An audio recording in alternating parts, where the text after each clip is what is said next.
Okay, you're live. Okay, thank you very much.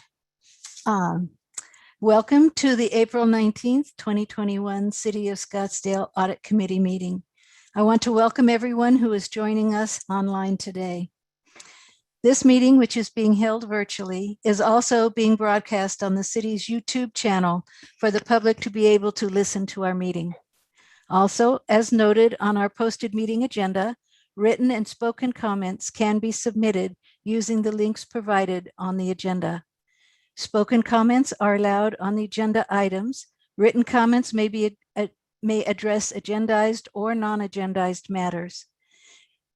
We have asked that any public comments be submitted at least 90 minutes in advance of the meeting. Committee members and others are joining us today through Zoom to participate in the meeting, and I want to remind participants of a few housekeeping items. When you are not speaking, please mute your device so we don't have to listen to the background noises. If you would like to make a comment, please wait for a pause to unmute and then speak, or use the hand raise feature at the bottom of the Zoom screen. The chat feature at the bottom of your screen is for technology-related questions, such as letting us know that your mic or sound is not working. Please do not send meeting-related questions using that feature. I will now call the meeting to order and ask Shelby to do the roll call, please. Chair Kathy Littlefield. Here. Councilmember Tom Durham.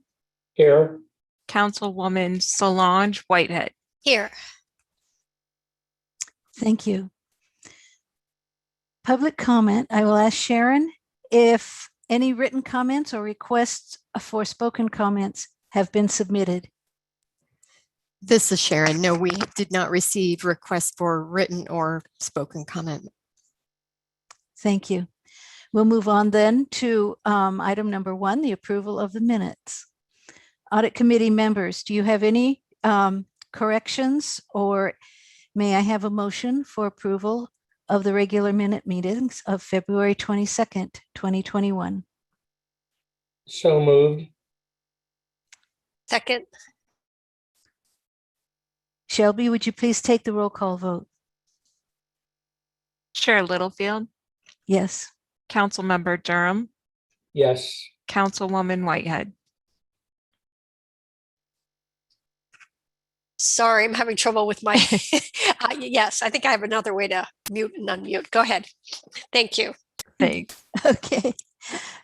We have approved the minutes from our last meeting. Next, we have the discussion and possible direction to staff regarding the Neighborhood Advisory Commission Sunset Review. Our presenter this afternoon will be Brad Hubert, our Senior Auditor.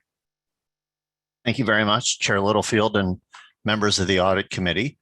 As you're aware, the Neighborhood Advisory Commission's purpose is to advise the City Council on policies, plans, strategies, and programs for the preservation, improvement, and revitalization of Scottsdale neighborhoods. They also can make some recommendations to the City Council as they direct and other boards and commission. And they also establish the criteria for determining how certain grant funds are allocated, and they can approve or deny those grant program applications using that procedure and criteria.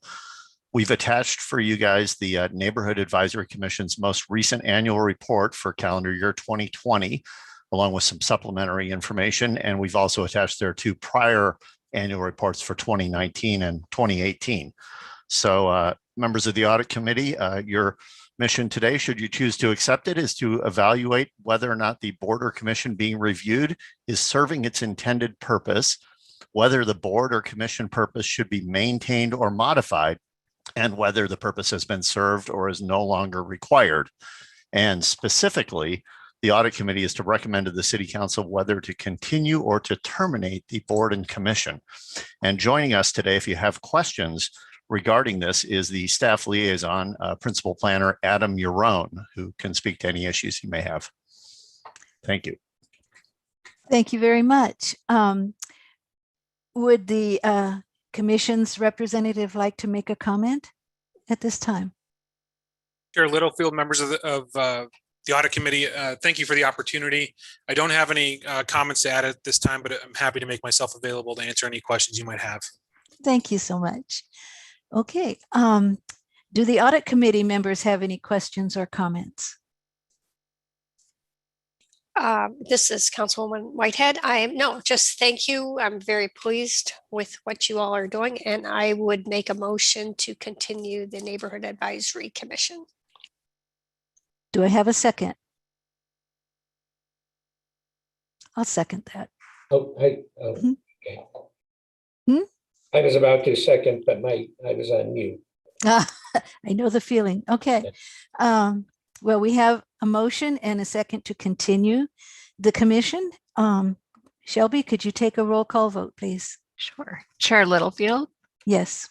Councilmember Durham, Yes. Councilwoman Whitehead. Yes. Okay. Our Neighborhood Advisory Commission will continue. Thank you so much, and thank you for all that you do. Thank you, committee members. Item number 3 is a discussion and possible direction to staff regarding our annual financial audits. Presenter will be Paul Christensen, Senior Auditor, and Brittany Williams, Heinfeld Meach Partner. Good afternoon, committee members. As you may know, the city contracts with an external auditor to evaluate the annual financial audits and to perform the annual financial audits. And Heinfeld Meach has been doing that for the past several years. And with us, we have Chris Gorman in replacement of Brittany Williams to give us an update on that. All right, thank you. Good afternoon, Chair Littlefield and members of the Audit Committee. My name is Chris Goldman. I'm the audit manager out of our Phoenix office. And I'm going to present the results of the fiscal year 2020 audit. It's my understanding that Brittany presented to this committee a little bit earlier on the comprehensive annual financial report audit opinion that we issued. And so for this meeting, we're just going to be discussing a few of the reports that we issued for fiscal 20, which would include the single audit report, the management letter that we issued, the ELR report, a couple reports related to the HUD REAC submission. And then also we're going to give a brief presentation on the upcoming audit engagement for fiscal year 21. So the first report I'd like to present to the committee is the single audit report. I'll give you a second to pull that up. I'd like to direct you to page 10 of the report.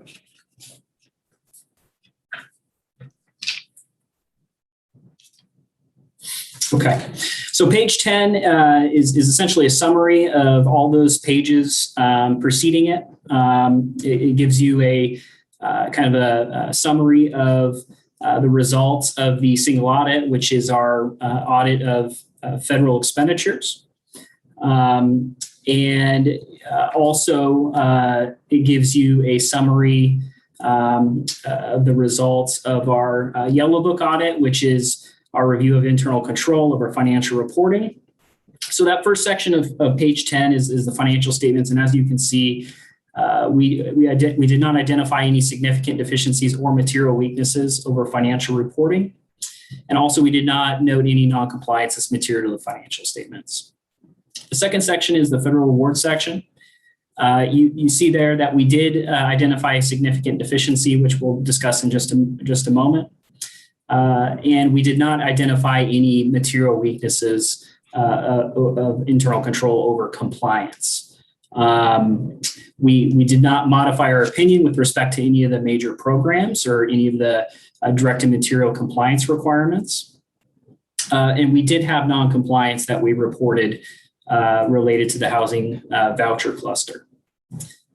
You can see kind of midway down the page is a list of 3 federal programs. Those are the major federal programs that we were required to test in accordance with the CFRs. You can see there the housing voucher cluster, the federal transit cluster, as well as the coronavirus relief fund were tested as major programs in fiscal 20. The coronavirus relief fund was quite a large program.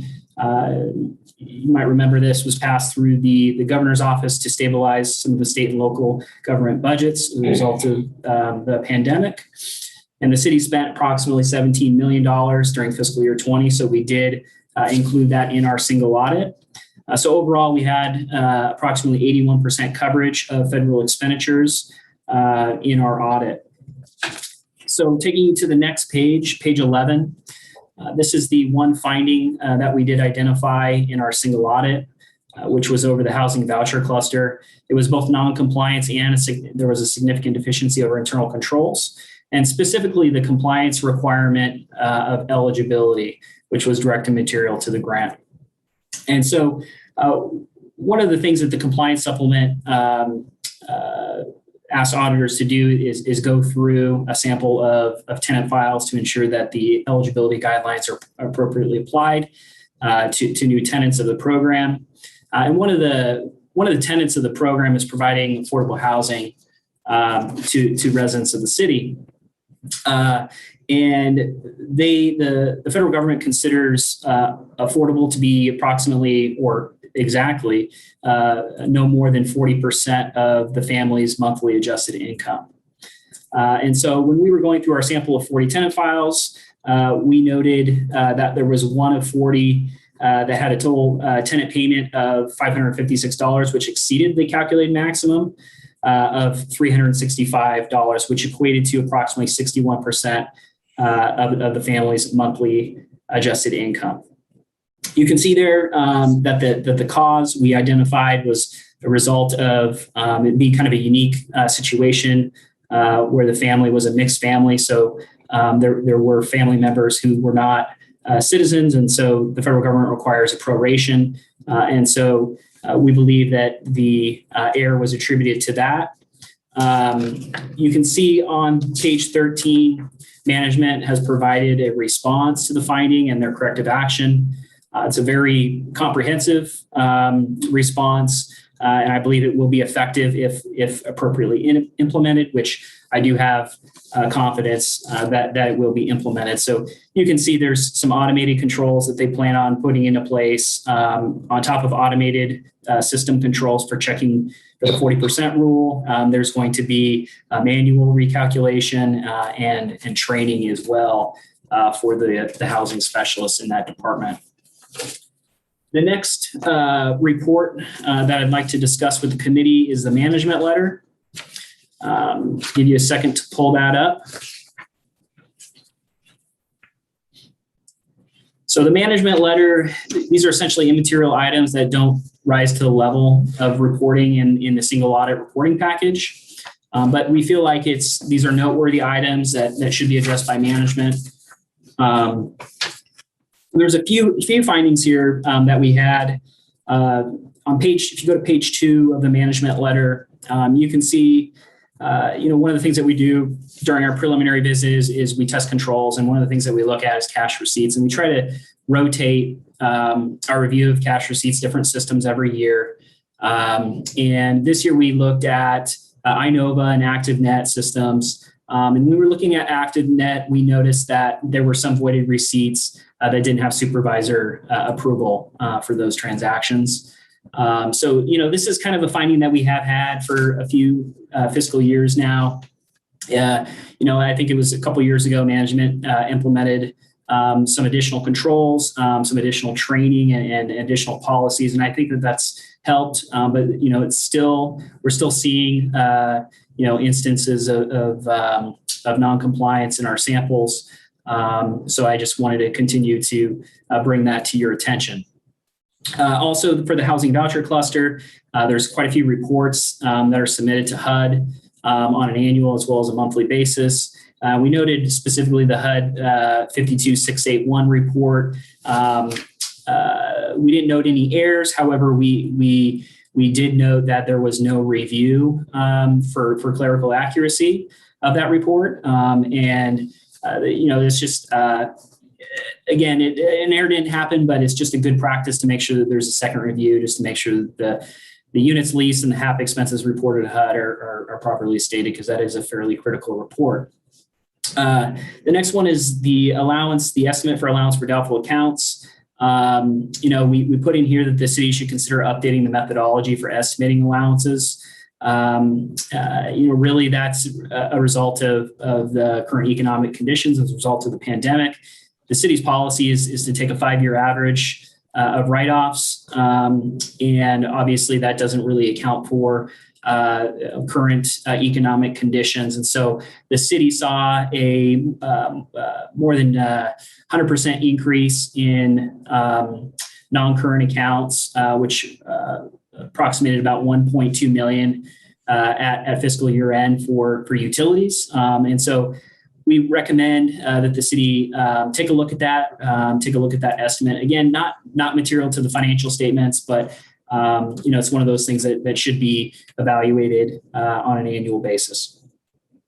And then finally, we had a recommendation on the federal transit cluster. So again, a major program that we looked at, and we noted that there was a duplicate reimbursement request to City of Phoenix. City of Phoenix's controls caught it ultimately, but if City of Phoenix controls did not catch it, we would have had a question cost for this particular grant. And the city has communicated to us. They have since implemented some enhanced reconciliations at the work order level. So hopefully that will correct that item as well. The next report that I'd like to discuss just real briefly is our report on the annual expenditure limitation report, otherwise known as the ELR. This is a report that's prepared by management on an annual basis, required by statute to ensure that the city is below the expenditure limit. As you can see on page 1, our independent accountants report, the very bottom there, we believe that it's reported in accordance with the Uniform Expenditure Reporting System as mandated by state statute. On page 2, you can see here that the city is well under the expenditure limit, about $92 million under the limit for fiscal year 20. The final fiscal 20 report that I have here is our couple reports that we issued. There they are. There they are. That's the one. The next report is the independent accountants report on applying agreed upon procedures with respect to the HUD REACT submission. So again, a report that needs to be issued on an annual basis. And you can see the agreed upon procedures here, procedures 1 through 10. And essentially what we're doing is we are reconciling the city's REACT submission to underlying documents, such as the FDS schedules, single audit report, and comprehensive annual financial report. We also issued, you'll see one other report attached there related to the HUD submission, and that's our report on financial data schedules. And so the city produces the balance sheet here and an income statement. And essentially what we're doing is we're issuing an in relation to opinion on those schedules, in relation to opinion as far as the basic financial statements. So that's all I have for fiscal 20. So I'm just going to do a real brief preview of fiscal 21.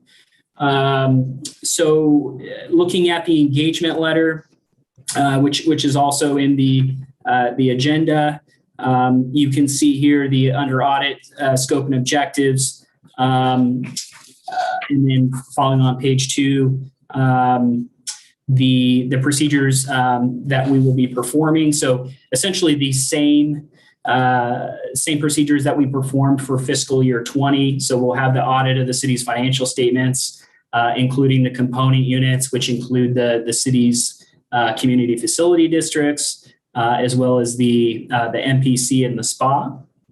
We'll also be doing a single audit. We'll be doing the examination report for the ELR, an examination report for HERF, which we didn't discuss today. I believe Brittany discussed that with you previously. Again, we're going to do the HUD REAC agreed upon procedures in relation to opinion on the FDS schedules.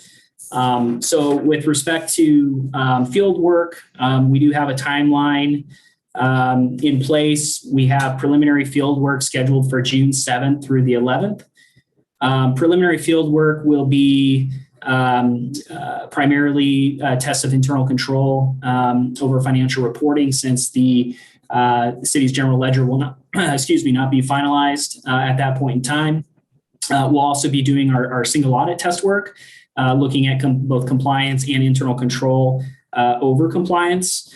It looks like we will likely be testing, we haven't received the preliminary CFA yet, but it looks like we'll more than likely test the highway planning and construction grant due to it not being tested in the last couple of years, which makes it a high risk type A program if it eclipses the $750,000 type A threshold.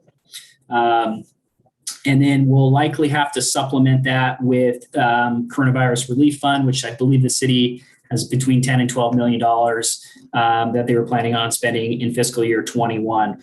So we will be able to get sufficient coverage for single audit purposes, which is 20% for City of Scottsdale, which is considered a low risk auditee. And we'll also be doing a status update on the housing voucher cluster finding that we discussed to see if management has appropriately implemented corrective action.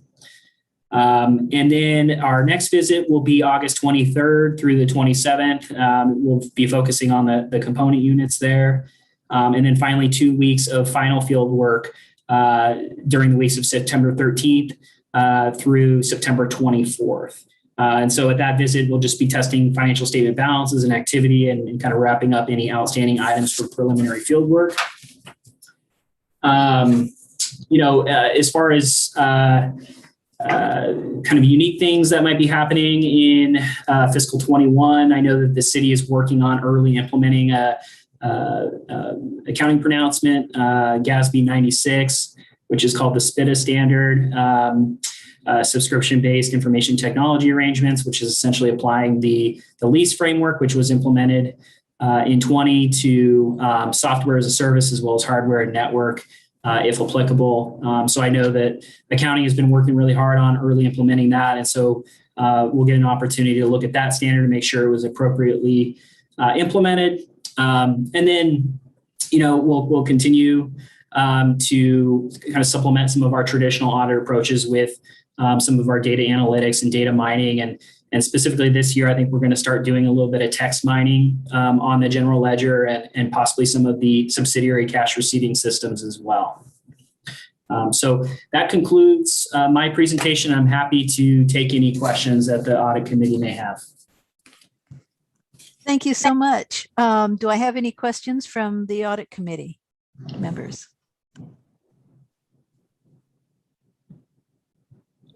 Hearing none. Sharon, would you like to say anything regarding this report, or do you have any comments?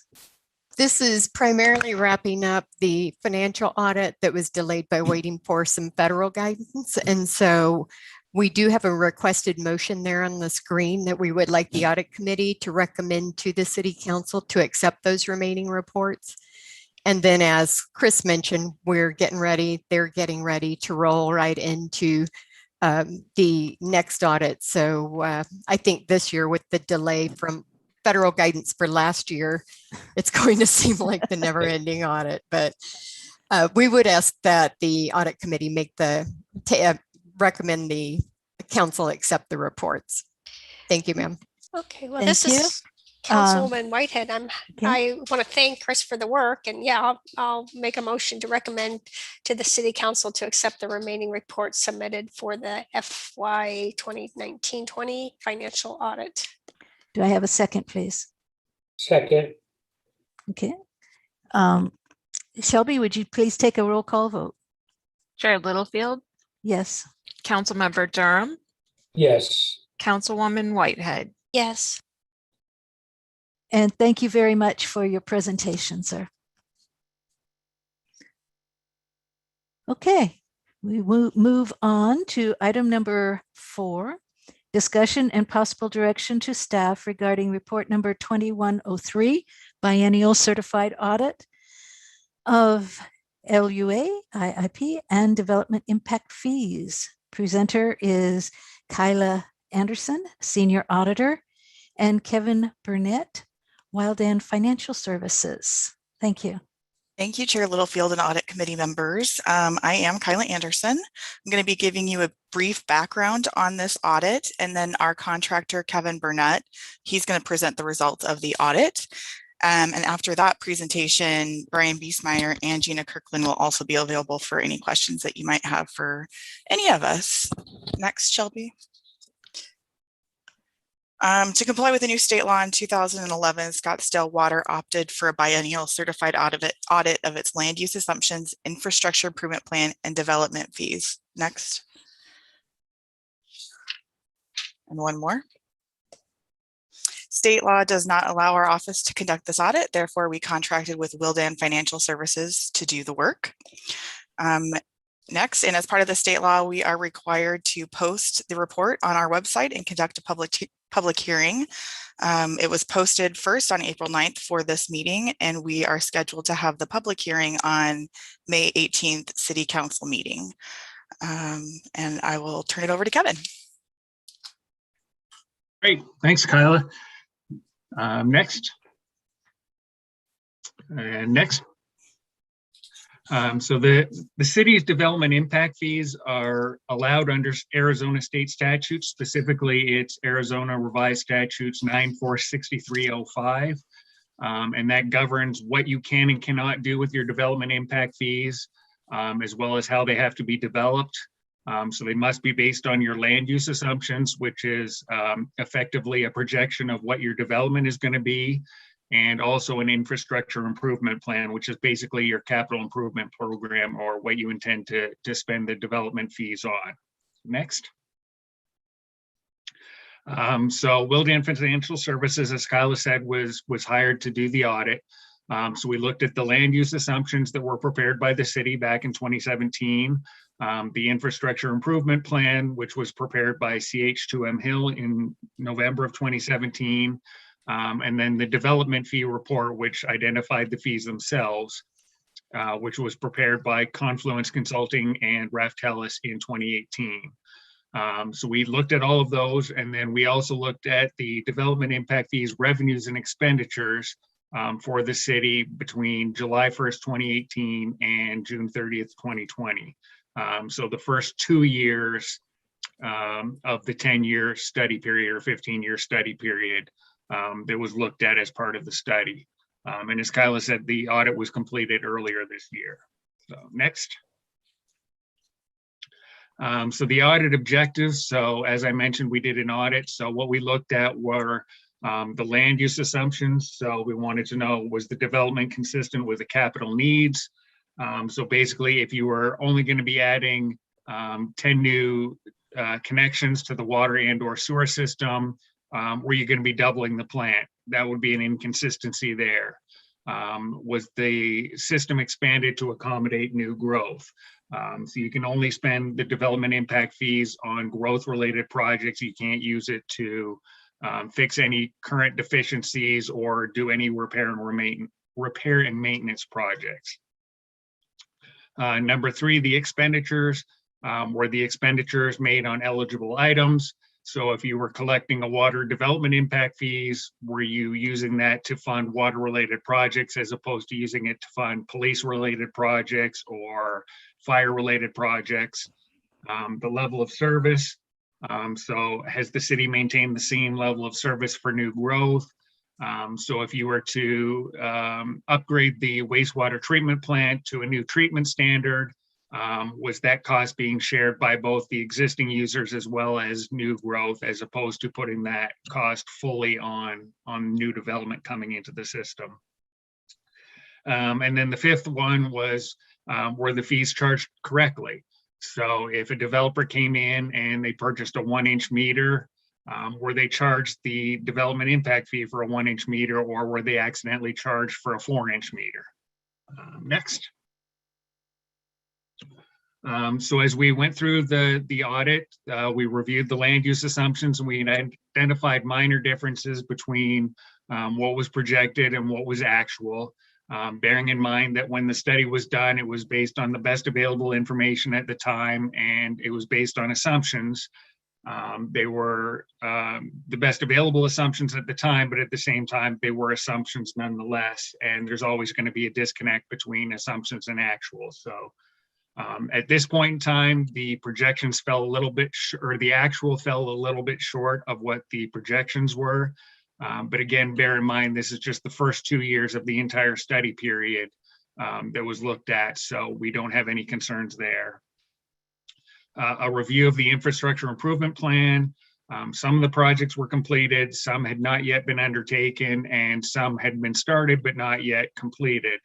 Again, this is just the first 2 years of the 10-year snapshot.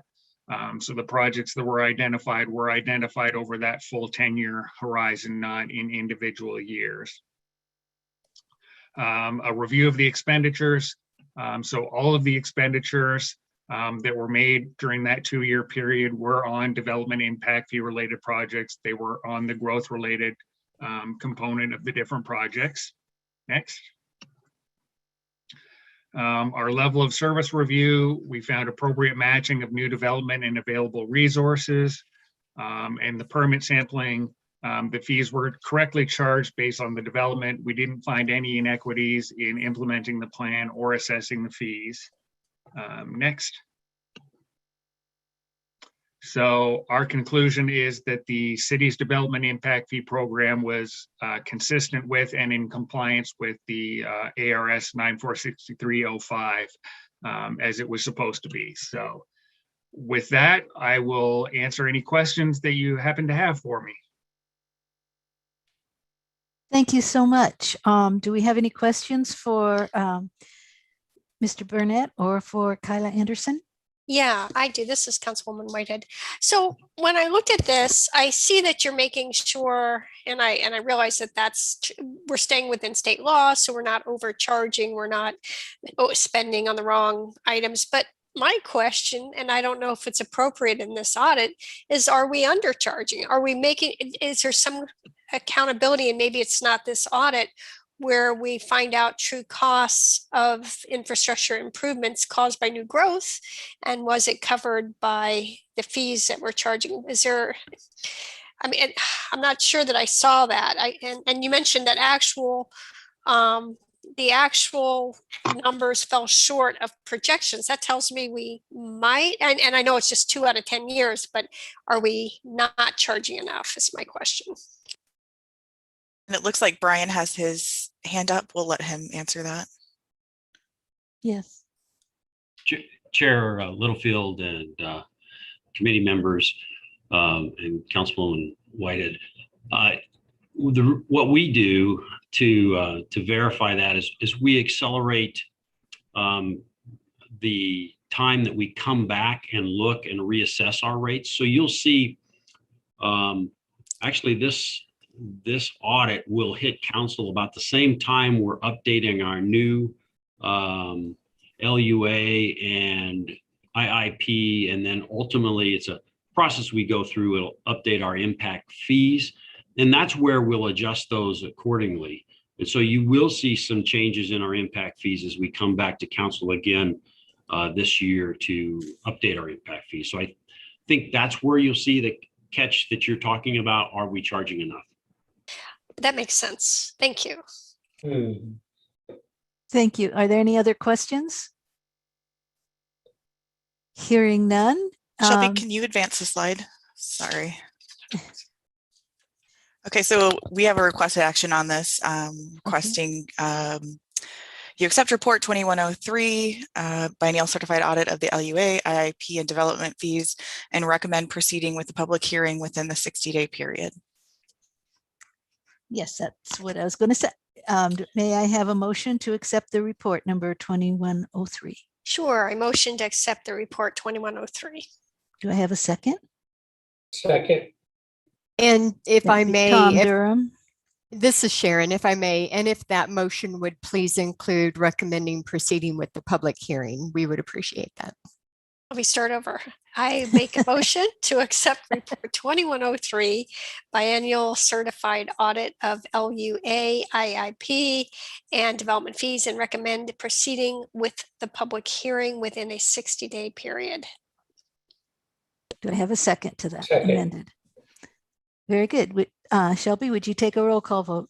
Chair Littlefield, Yes. Councilmember Durham, Yes. Councilwoman Whitehead. Yes.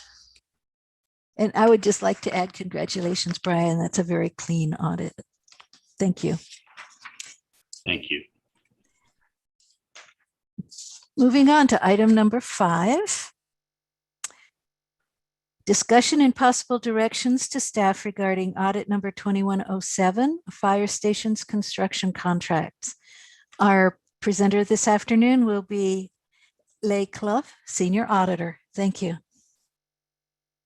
Good afternoon, Chair Littlefield and members of the Audit Committee. This is Leigh Clough. We selected the fire station construction contracts for this year's construction contract audit. These were a series of fire station construction projects funded by the voter-approved 2015 bond. We reviewed the construction of stations 603 in McCormick Ranch, 613 in Desert Foothills, and 616 in Desert Mountain. At the time of the audit, Station 613 had been completed, Station 603 was approaching completion, and Station 616 was still in progress. The projects were managed by the Capital Projects Management Department in collaboration with the Fire Department. CPM used a design bid build project delivery method where they hired an architect to design the fire stations and produce construction documents that were then used to request competitive contractor bids. The construction contracts were structured as lump sum contracts awarded to the lowest qualified bidder. Overall, we found that the CPM inspection team was thorough in monitoring construction quality and progress. However, some aspects of contract and construction administration could be improved. First, construction phase service contracts could be more consistently managed to minimize unnecessary costs. After design, the architect is also contracted to provide construction phase services, such as reviewing contractor submittals, providing clarifications about the construction plans and specifications, and performing field inspections. We found that the scope of work for these contracts varied from project to project, and some included tasks that may be unnecessary or may duplicate work performed by CPM staff.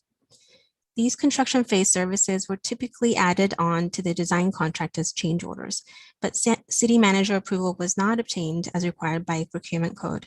And in one instance, the change was split into a separate smaller contract, avoiding the threshold requiring additional authorization. We noted that including these services in design contract negotiations would improve transparency and may more effectively control costs.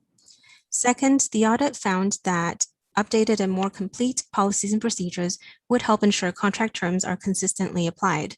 For example, construction contracts and CPM policies and procedures do not define force account contingency amounts added to the contractor's bid amounts or the process for using these funds. As a result, inconsistencies were observed in how the use of these funds was authorized and documented. Substantial completion certificates were not issued, and actual practices for project completion and closeout differed from the requirements described in the contract. Contractor time extension requests were not required to be submitted when delays occurred. And in the design phase, we also found that design process monitoring activities may not have been performed or were only partially performed. We recommended that these procedures be clarified or enforced to more consistently monitor design quality and timeliness. The audit also made recommendations to update outdated policies and procedures manuals and more consistently maintaining project documentation. We are available for any questions that the audit committee may have, and also on the call with us today are Dan Worth, the Public Works Director, and Dave Lipinski, the City Engineer. Thank you. Thank you very much. Mr. Worth, did you have any comments that you would like to present to the committee? Councilman Littlefield, I don't have an awful lot to add. I think that it was a good audit. I would highlight the fact that while they found some things that we can absolutely take a look at and some possible process improvements, they didn't find any deficiencies that appear to have cost us money. And these are some pretty difficult projects. On one of the projects, we actually low bid it. The low bidder backed out. The second low bidder backed out, and then we had to go to a third contractor because of the difficult conditions surrounding the project. They didn't want it. So some difficult projects, and we had some changes in management, but I'm pretty pleased with the results of the audit. We feel that we're very cost conscious, and as I said, there's some process improvements that we're absolutely going to take a look at, and some that in fact we've already put in place. Thank you. Thank you very much. Other committee members, do you have any comments or questions regarding this audit? No, other than good job. Mr. Durham? I mean, it sounds like some of these at the beginning may have led to some extra costs. It's a little bit vague. But for example, this third bullet point down, including these services in design contract negotiations would be more transparent and may more effectively control costs, but you don't think that it's led to any extra expenses in the ones that have been discussed here? Councilman Durham, I don't believe it has. I don't disagree with the statement, with the observation. Yeah. And we will take a look at our processes. But on many of our projects, when we negotiate design services, we don't also negotiate construction phase services from the same design consultant at the same time. For several reasons. In some cases, it hasn't happened recently, but we have actually gone and contracted for construction phase services with a different design consultant. It can happen. Each project is unique.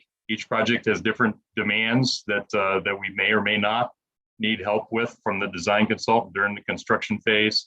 And we have, in many cases, taken this route so that we can account for some of those unique aspects as we move the project forward.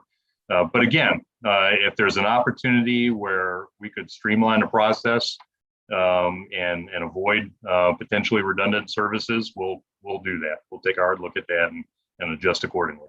Thank you. All right, thank you.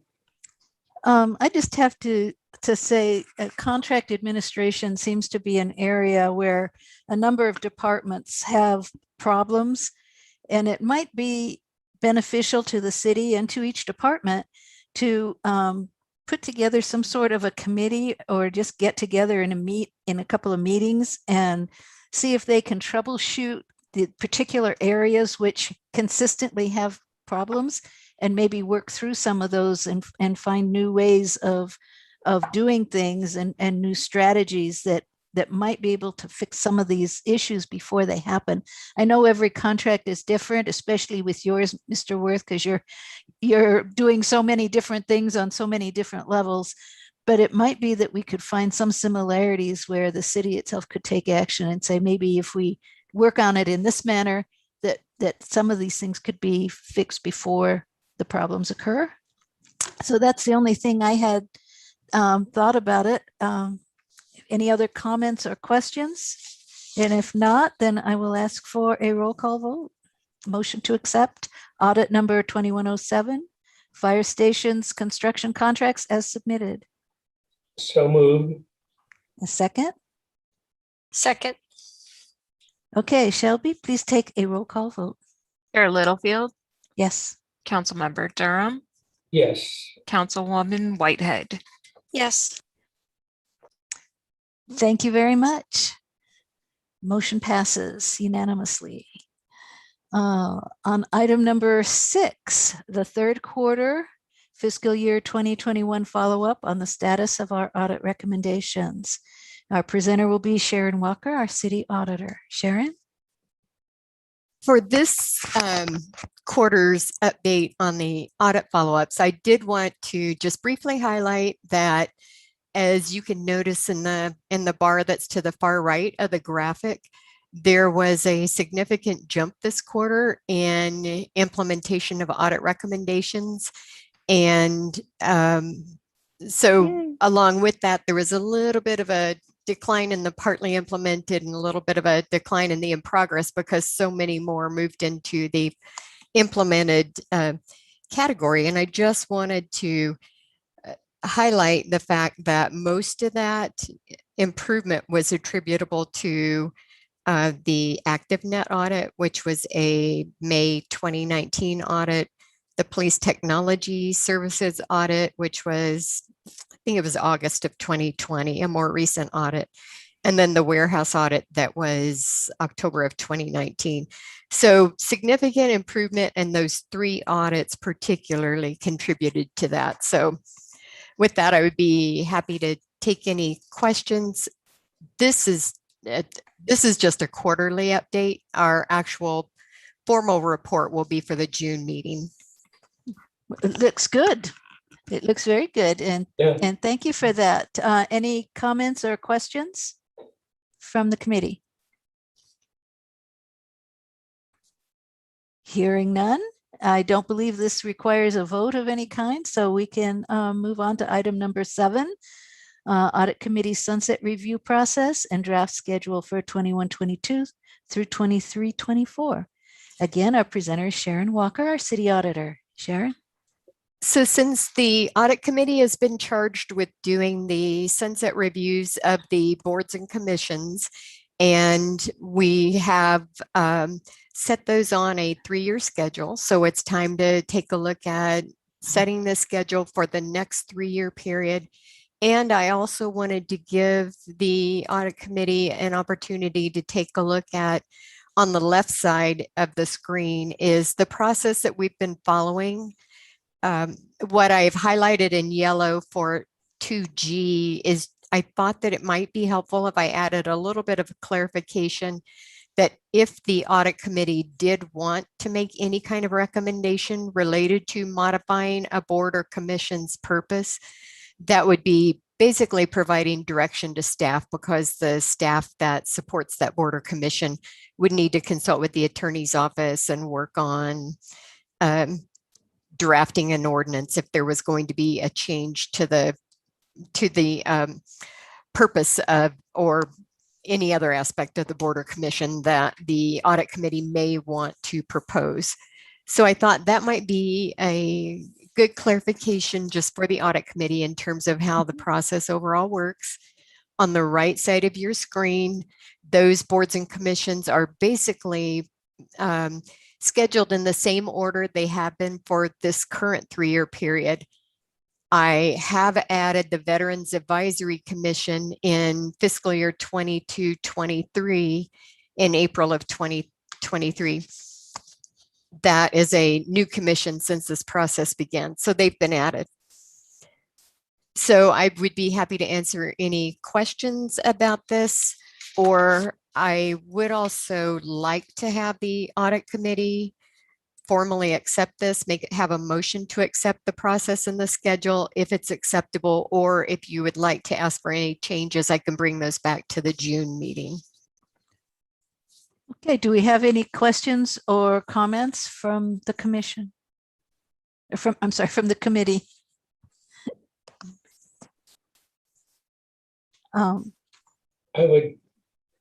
don't have any questions, but I would move to accept the sunset review process in fiscal year 2021-22 through 2023-24 schedule.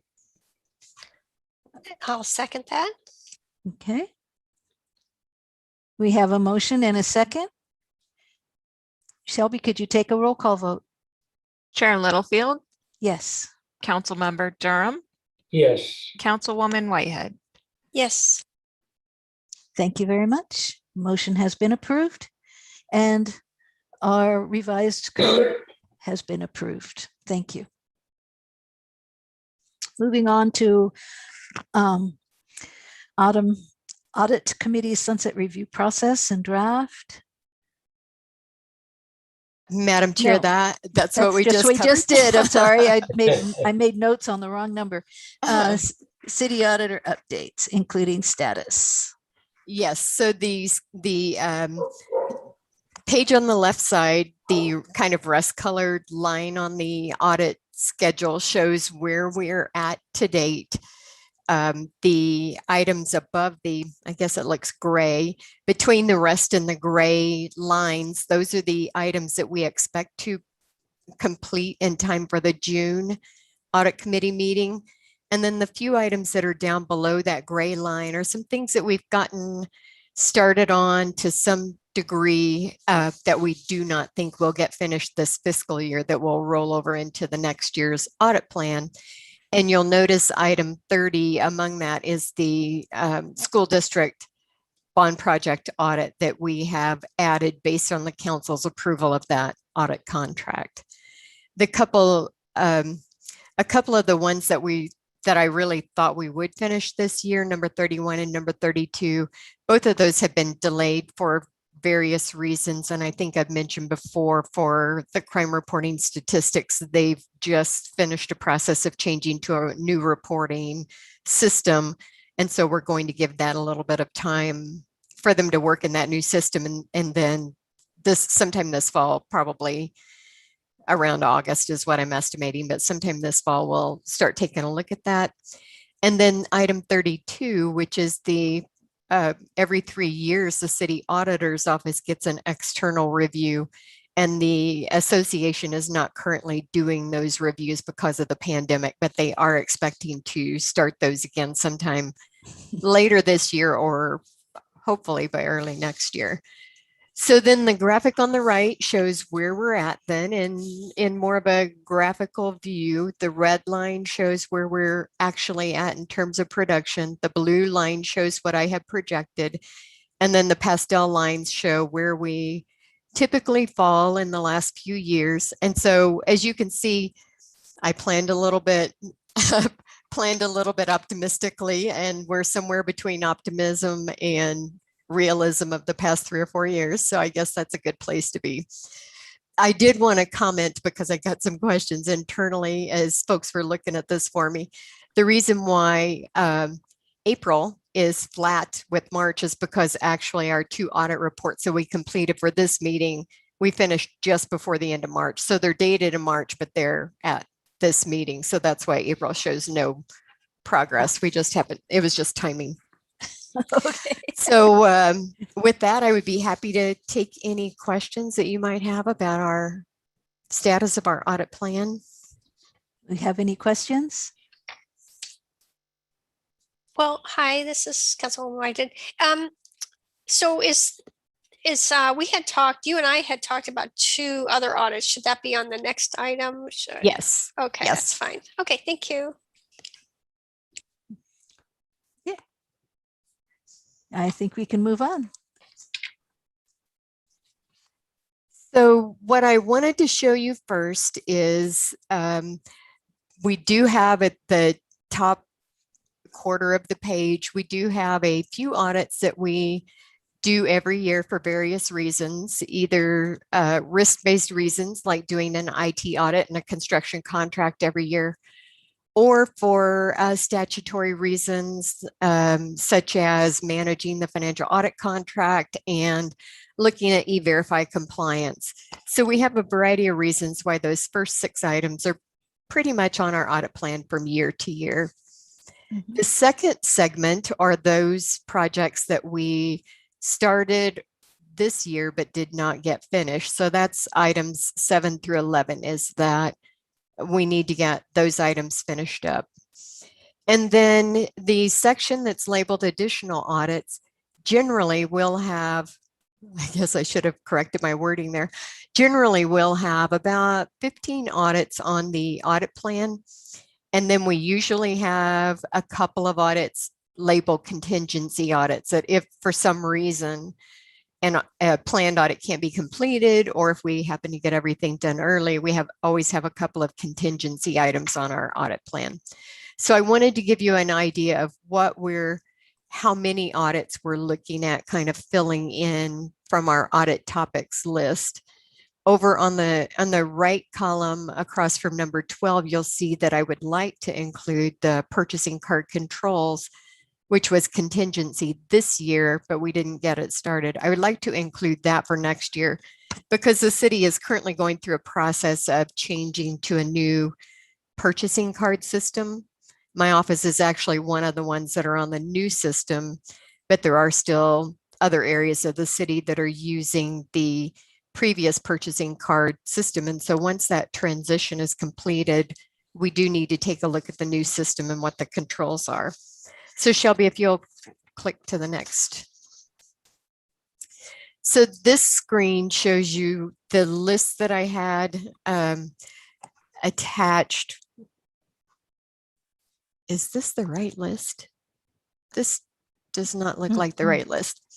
This is not the right list. It's not the list that I have on my this is computer. Oh, I see what it is. And now There I it is, understand the why I was second one. confused. There it is. Yes, it's on the right hand side of the page first and then back to the left, just because the second half of the page was shorter. So I confused myself by the way that I put the graphic together. Okay, so looking at the right hand side, those are the areas that have a higher overall rating when we go through our risk assessment rating process. They also have, some of them have a longer time period since we last audited them, not all of them. Sometimes there are other reasons why something rates higher, even though we may have done an audit in the area. For example, Parks and Recreation, it shows 0 years since last audited.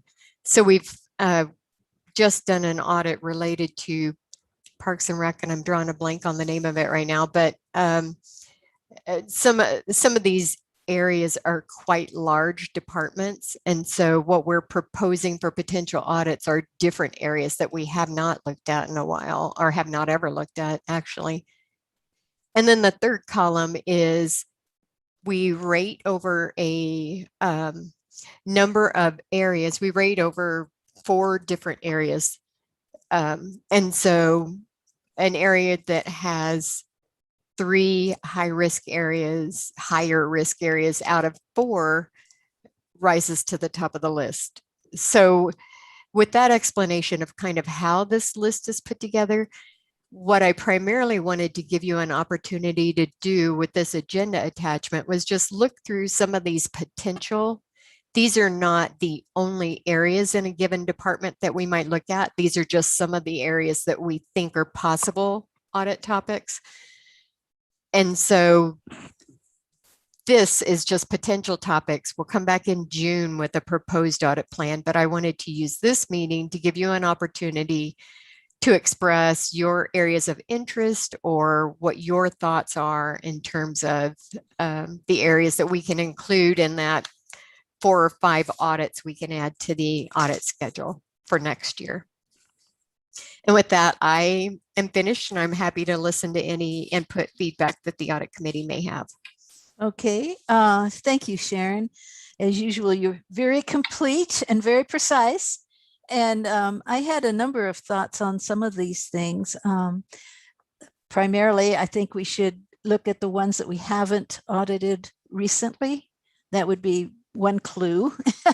Another couple of things I'm interested in looking at would be Westworld and also the library systems, because both of those are changing since we did a audit. And the systems that, especially like the library systems that what they're using now, are totally different from what they were using before COVID. And I think it would behoove us to take a look at what's happening and making sure that there are no problems there. Also, Westworld is changing, and a lot of the contractual agreements have been changed. And I think that they too would be a good place to take a look and make sure that all is doing well and that we have covered all our bases, so to speak. Also, as I say, mostly the things that we haven't looked at for a long time are areas that I would be quite interested in going back and just doing a double check and making sure that everything is doing well as we go along. Are there any comments from the committee? I have some. Okay. Okay, so I wanted to recommend a review and update on the Experience Scottsdale audit, because that contract will be coming up in the next year or two. And there were some pretty significant issues that were identified. So I want to see where their expenditures with regards to being focused in Scottsdale and et cetera, that, how they're doing now on those items. So that's one.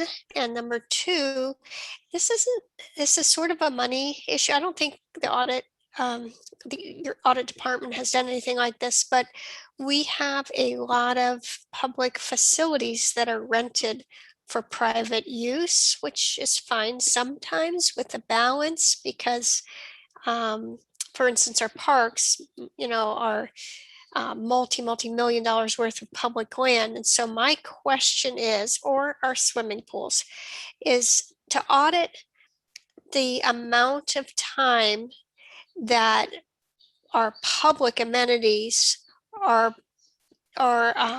used for a private party versus the public in general, and how much and so that includes lanes and swimming pool and fields in public parks, and how the fees, how much the fees are compared to the actual cost to manage these public facilities. So it's kind of a complicated ask here, but what I want to make sure is that the public that pays is accommodated, and that for short-term,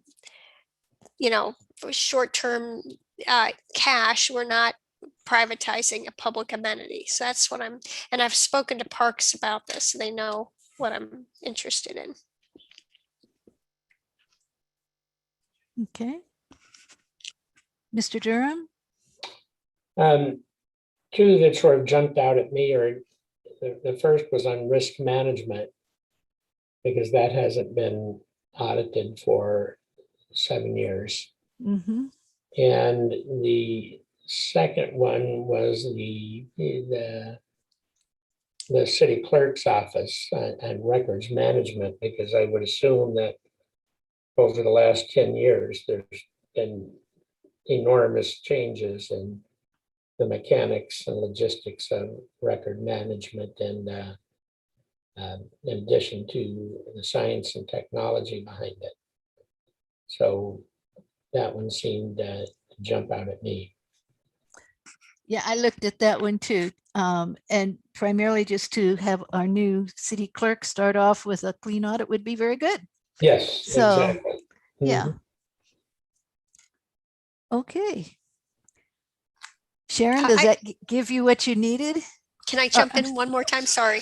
Oh, yeah, sure. So I'm interested in the percentage of time that our public facilities are shut to the public, and also who, if possible, who is using it, who these private parties are. Are we serving Scottsdale residents or people from outside of the city? Sorry, I just wanted to add that. I don't know, if this is within your jurisdiction to do, but that's what I'm looking for.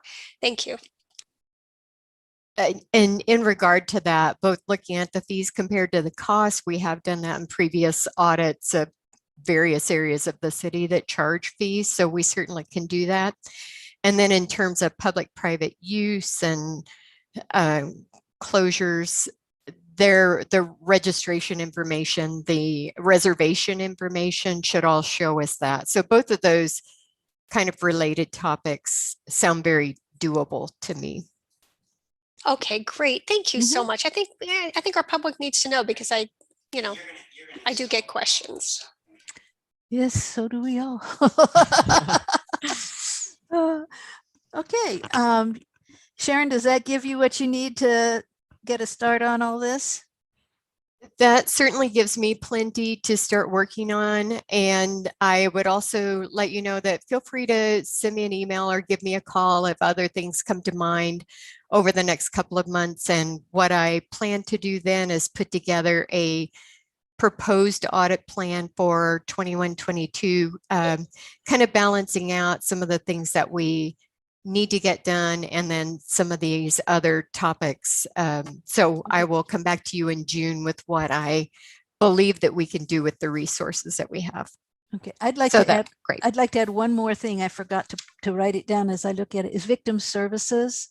Okay. I think with COVID and people being locked up or locked in as opposed to being out and about, and I noticed it's been over 10 years since we did something like that. I think that might be a good one to take a look at it if we can fit it in. Yes, I don't think we've ever looked at that area. That would be probably good.